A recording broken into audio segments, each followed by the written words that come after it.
Ravi colours இன்றைய trending பெண்களுக்கான exclusive கலெக்ஷனுடன் kurtis, palazzo pant, Patiala pant, துப்பட்டாக்கள், ஷேப்வேர்கள், நைட்டிகள், பிராண்டட் உள்ளாடைகளும் கிடைக்கும். ரவி கலர்ஸ், நேரு வீதி, ராஜா தியேட்டர் சிக்னல் அருகில், புதுச்சேரி. வணக்கம். முக்கிய செய்திகள். புதுச்சேரியில் தயாரிக்கப்பட்ட போலி மருந்துகள் 16 மாநிலங்களில் விற்பனை. சிபிசிஐடி காவல்துறை விசாரணையில் பல்வேறு திடுக்கிடும் தகவல். 2 மாதத்திற்கு முன்பு தொடங்கப்பட்ட பேட்டரி ஆட்டோக்கள் இயக்கப்படாமல் நிறுத்தம். மிரட்டல் விடுத்த நபர்கள் மீது நடவடிக்கை எடுக்க பொதுமக்கள் கோரிக்கை. தமிழக வெற்றிக்கழக பொதுக்கூட்டத்திற்கு சிறப்பான பாதுகாப்பு. புதுச்சேரி காவல்துறை கண்காணிப்பாளர் இஷா சிங்கிற்கு சான்றிதழ் வழங்கி அமைச்சர் நமச்சிவாயம் பாராட்டு. புதுச்சேரியில் மேலும் 5 மருந்து நிறுவனங்களுக்கு உரிமம் ரத்து. அதிரடி நடவடிக்கை மேற்கொண்ட மருந்து கட்டுப்பாட்டுத்துறை. அரசு துறைகளுக்கு சரமாரி கேள்வி. இனி விரிவான செய்திகள். புதுச்சேரியில் தயாரிக்கப்பட்ட போலி மாத்திரைகள் உத்தரப்பிரதேசம் உள்ளிட்ட 16 மாநிலங்களில் விற்பனை செய்யப்பட்டுள்ளதாக சிபிசிஐடி காவல்துறையினரின் விசாரணையில் திடுக்கிடும் தகவல் வெளியாகியுள்ளது. புதுச்சேரியில் போலி மருந்து மாத்திரைகள் தயாரிக்கப்பட்டு நாடு முழுவதும் விற்பனை செய்யப்பட்டது. இது தொடர்பாக அந்நிறுவனம் அளித்த புகாரின் அடிப்படையில் புதுச்சேரி சிபிசிஐடி காவல்துறையினர் வழக்கு பதிவு செய்து சீர்காழியைச் சேர்ந்த ராணா, காரைக்குடியைச் சேர்ந்த மெய்யப்பன் ஆகிய 2 நபர்களை கைது செய்தனர். தொடர்ந்து அவர்களிடம் நடத்திய விசாரணையில் மேட்டுப்பாளையம், திருபுவனைப்பாளையத்தில் உள்ள 2 தொழிற்சாலை, தவளக்குப்பத்தில் வீட்டில் இயங்கிய 2 குடோன்களில் சிபிசிஐடி காவல்துறையினர், மருந்து கட்டுப்பாட்டுத்துறை அதிகாரிகள் சோதனை நடத்தினர்.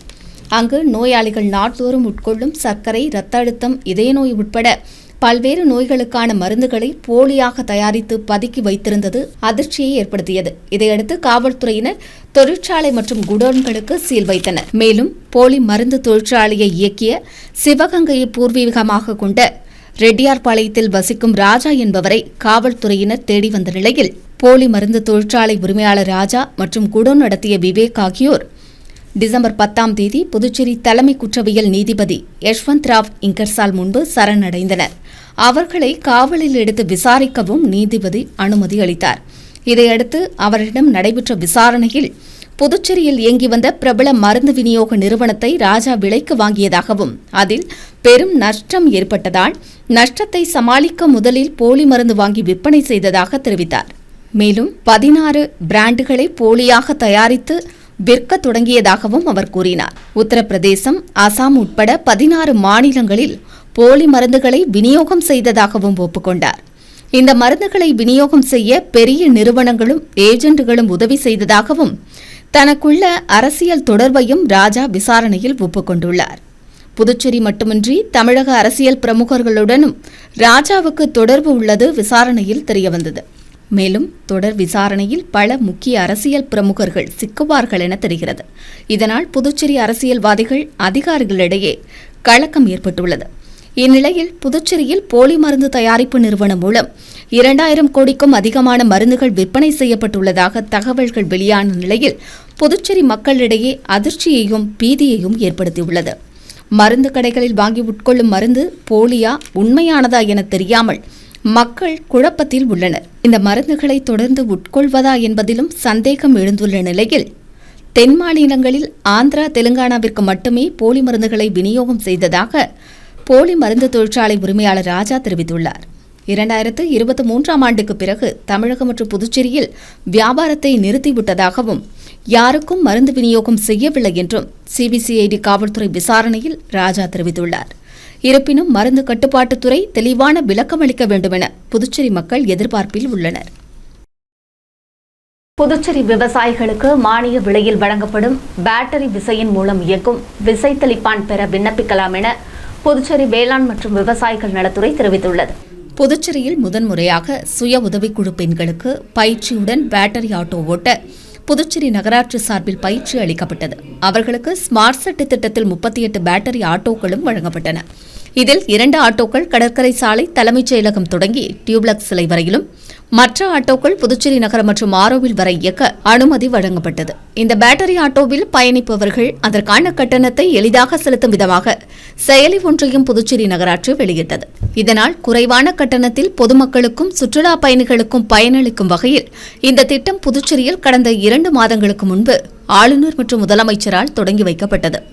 இந்த பேட்டரி ஆட்டோக்களால் சில ஆட்டோக்காரர்கள் தங்கள் தொழிலுக்கு நஷ்டம் ஏற்படும் என கூறி மிரட்டல் விடுத்ததால் திட்டமே முற்றிலுமாக முடங்கி போய் புதுச்சேரி நகராட்சியில் அனைத்து பேட்டரி ஆட்டோக்களும் இயக்கப்படாமல் நிறுத்தப்பட்டுள்ளன. தனிநபர்கள் அரசு திட்டத்தை முடக்குவதும் அவர் மீது காவல்துறை மற்றும் நகராட்சி அதிகாரிகள் கடுமையான நடவடிக்கை எடுக்காமல் இருப்பதும் அதிர்ச்சியை ஏற்படுத்தியுள்ளது.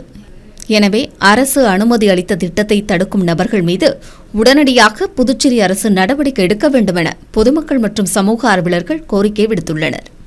புதுச்சேரியில் டிசம்பர் 9ஆம் தேதி நடைபெற்ற தமிழக வெற்றிக் கழக தலைவர் விஜய் பொதுக்கூட்டத்திற்கு சிறப்பான பாதுகாப்பு அளித்த காவல்துறை கண்காணிப்பாளர் இஷா சிங்கிற்கு அமைச்சர் நமச்சிவாயம் சான்றிதழ் வழங்கி பாராட்டு தெரிவித்தார்.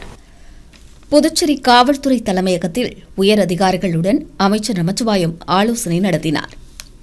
காவல்துறை தலைமை இயக்குநர் ஷாலினி சிங், காவல்துறை தலைவர் அஜித்குமார் சிங்களா, காவல்துறை துணைத் தலைவர் சத்யசுந்தரம், முதுநிலை காவல் கண்காணிப்பாளர்கள், காவல் ஆய்வாளர்கள் உட்பட பலர் கலந்து கொண்டனர். தமிழக வெற்றிக் கழக தலைவர் விஜய் பொதுக்கூட்டத்திற்கு புதுச்சேரியில் சிறப்பான பாதுகாப்பு வழங்கிய முதுநிலை காவல் கண்காணிப்பாளர் இஷா சிங் உட்பட பல்வேறு வகையிலும் சிறப்பாக பணியாற்றிய காவல்துறை அதிகாரிகளை அமைச்சர் நமச்சிவாயம் சால்வை அணிவித்து பாராட்டு சான்றிதழ் வழங்கி கௌரவித்தார்.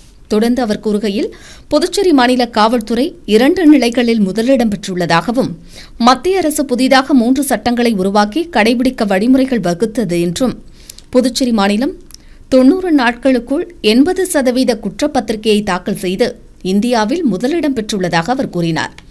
60 நாட்களில் குற்றப்பத்திரிகை தாக்கல் செய்யும் பிரிவில் கேரளா, புதுச்சேரி முதலிடத்தை பெற்றுள்ளதாகவும் இதற்காக மத்திய உள்துறை அமைச்சர் புதுச்சேரி அரசை பாராட்டியுள்ளதாகவும் அவர் கூறினார். அகில இந்திய அளவில் பாகூர் காவல் நிலையம் 8ஆம் இடத்தை பிடித்து மிக பெரும் சாதனை படைத்துள்ளதாகவும் அவர் குறிப்பிட்டார். இன்றைக்கு அகில இந்திய அளவிலே நம்முடைய பாகூர் காவல் நிலையமானது 8வது இடத்தை பிடித்திருக்கின்றது. அது மிகப்பெரிய ஒரு சாதனை. அந்த சாதனை நிகழ்த்திய இந்த பாகூர் காவல் நிலையத்தில் பணியாற்றிய அத்துணை காவல்துறையுடைய அதிகாரிகளுக்கும் என்னுடைய வாழ்த்துக்களையும் பாராட்டுக்களையும் நான் தெரிவித்துக் கொள்ள கடமைப்பட்டிருக்கின்றேன். மேலும் நம்முடைய காவல்துறைக்கு மணிமகுடம் சூட்டுவது போல மிக சிறப்பான ஒரு நிகழ்வான மக்கள் மன்றம் ஒவ்வொரு சனிக்கிழமையும் காவல்துறையுடைய உயர் அதிகாரிகள் சம்பந்தப்பட்ட காவல் நிலையங்களுக்கு சென்று தீர்க்கப்படாமல் இருக்கின்ற, நீண்ட நாள் தீர்க்கப்படாமல் இருக்கின்ற குறைகளை மக்கள் மன்றம் என்ற மன்றங்கள் மூலமாக காவல்துறை அதிகாரிகள் நேரடியாக சென்று மக்களை சந்தித்து அவர்கள் குறைகளை கேட்டறிந்து உடனுக்குடன் தீர்வு காணுகின்ற ஒரு நிகழ்வை புதுச்சேரி காவல்துறையானது அறிமுகப்படுத்தியிருந்தது. அதன் அடிப்படையில் இன்றைக்கு கிட்டத்தட்ட நாம்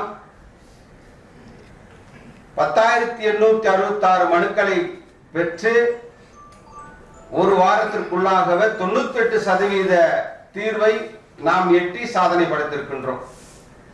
போலி மருந்து குடோன்கள் அனுமதி குறித்து புதுச்சேரியில் உள்ள அனைத்து அரசு துறைகளுக்கும் மருந்து கட்டுப்பாட்டுத்துறை சுற்றறிக்கை மூலம் பல்வேறு தகவல்களை கேட்டுள்ளது.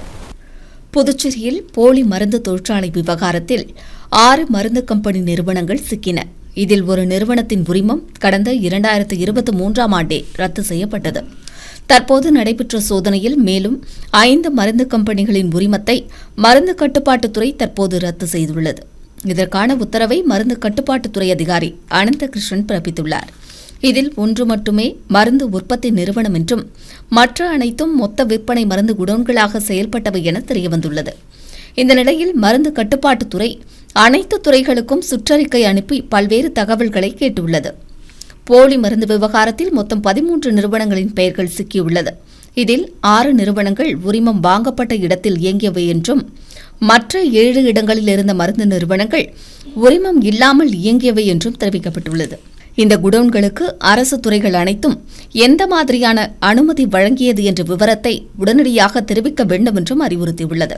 போலி மருந்து குடோன்கள் எந்த அடிப்படை வசதியும் இல்லாமல் வாடகைக்கு எடுத்து நடத்தப்பட்டுள்ளதாகவும் இந்த கட்டிடங்களுக்கு நகராட்சி உரிமம், மின் இணைப்பு, குடிநீர் இணைப்பு, தீயணைப்புத்துறை சான்றிதழ், தொழில்துறை அனுமதி பெறப்பட்டதா என்ற சந்தேகமும் எழுந்துள்ளது.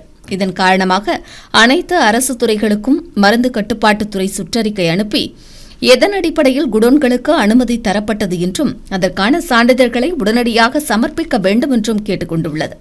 இதனால் போலி மருந்து விவகாரத்தில் தாங்களும் சிக்கிக்கொள்வோமா என அனைத்து அரசு துறை அதிகாரிகளும் கலக்கமடைந்துள்ளனர். மகாகவி பாரதியாரின் 144வது பிறந்த நாளையொட்டி அவரின் திருவுருவ சிலைக்கு புதுச்சேரி மாநில பாரதிய ஜனதா கட்சி தலைவர் VP ராமலிங்கம் மாலை அணிவித்து மலர் தூவி மரியாதை செலுத்தினார்.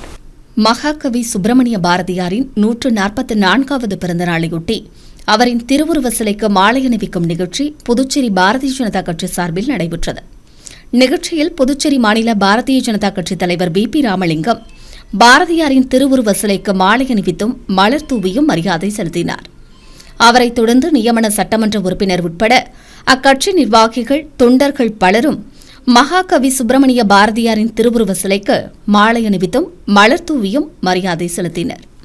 புதுச்சேரியில் பெண் முதலமைச்சர் தலைமையில் ஆட்சி அமைய வேண்டுமென RLP மக்கள் முன்னேற்றக் கழகத்தில் புதிதாக இணைந்த மகளிர் மத்தியில் அக்கட்சியின் தலைவர் வெங்கட்ராமன் பேசினார். புதுச்சேரியில் பல்வேறு கட்சிகளில் இருந்து விலகிய 200க்கும் மேற்பட்ட பெண்கள் RLP மக்கள் முன்னேற்றக் கழகத்தில் தங்களை இணைத்துக் கொண்டனர். இதற்கான இணைப்பு விழா கழகத்தின் தலைமை அலுவலகத்தில் நடைபெற்றது. இணைப்பு விழாவிற்கு கோமதி சங்கர் தலைமை தாங்கினார். சிவக்குமார் அனைவரையும் வரவேற்றார். சுப்பிரமணியன் மற்றும் சிவக்குமார் ஆகியோர் முன்னிலை வகித்தனர். கூட்டத்தில் கலந்து கொண்டு பேசிய RLP மக்கள் முன்னேற்றக் கழக தலைவர் வெங்கட்ராமன், புதுச்சேரி சுதந்திரம் அடைந்து 70 ஆண்டுகளாகியும் இதுவரை ஆட்சி செய்த அனைத்து அரசியல் கட்சிகளும் மக்களுக்கான ஒரு ஆட்சியை உருவாக்கவில்லை என புகார் தெரிவித்தார். இதுவரை புதுச்சேரியை ஆட்சி செய்தவர்களால் மாநிலத்தில் மக்களின் வாழ்வாதாரமாக இருந்த 5 மில்கள் மூடப்பட்டுள்ளதாகவும், ரெஸ்டோ பார்கள் அனுமதி வழங்கப்பட்டுள்ளதாகவும், தொழிற்சாலைகள் மூடப்பட்டுள்ளதாகவும், அனைத்து துறைகளிலும் ஊழல் மற்றும் உள்ளாட்சி தேர்தல் கூட நடைபெறாமல் உள்ளது என தொடர் குற்றச்சாட்டுகளை அவர் முன்வைத்தார். தொடர்ந்து பேசிய அவர், புதுச்சேரியில் ஆண் வாக்காளர்களை விட பெண் வாக்காளர்களே அதிகம் என்றும், ஆனால் பெண்கள் அரசியல் அதிகாரத்திற்கு வர முடியாத சூழ்நிலைக்கு தள்ளப்பட்டுள்ளதாகவும் புகார் தெரிவித்தார்.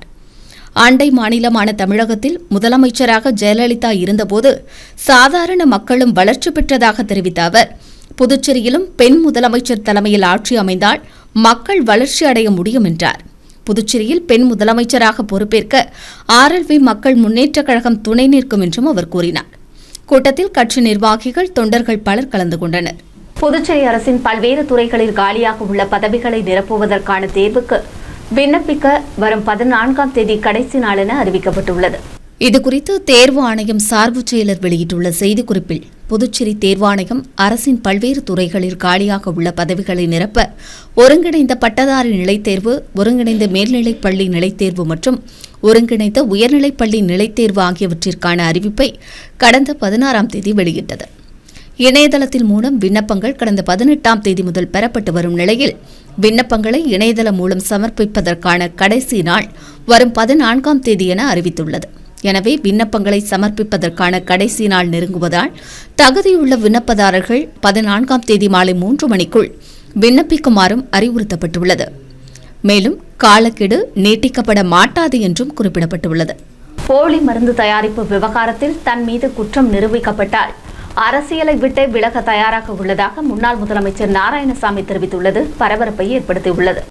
புதுச்சேரியில் போலி மருந்து தொழிற்சாலை நடத்த உதவிய அரசியல்வாதிகளை கைது செய்ய வேண்டும், CBI விசாரணைக்கு அரசு உத்தரவிட வேண்டும், சம்பவத்திற்கு பொறுப்பேற்று முதலமைச்சர் ரங்கசாமி ராஜினாமா செய்ய வேண்டும் என வலியுறுத்தி ராஜ்பவன் தொகுதி காங்கிரஸ் கட்சி சார்பில் நேரு வீதியில் கண்டன ஆர்ப்பாட்டம் நடைபெற்றது.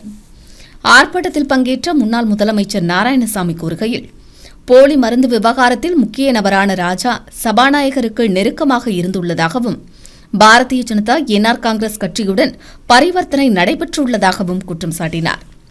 ராஜா வீட்டில் கண்டெடுக்கப்பட்ட டைரியில் அரசியல்வாதிகள் பணம் பெற்ற தகவல் உள்ளதாகவும் 22 கார்களை அரசியல்வாதிகளுக்கு அவர் கொடுத்துள்ளதாகவும் அவர் புகார் தெரிவித்துள்ளார். போலி மருந்து தொடர்பாக CBI விசாரணைக்கு உத்தரவிட வேண்டும் என்றும், மருந்தகங்களில் சோதனை நடத்தி போலிகளை கண்டறிந்து களைய வேண்டும் என்றும் அவர் குறிப்பிட்டார்.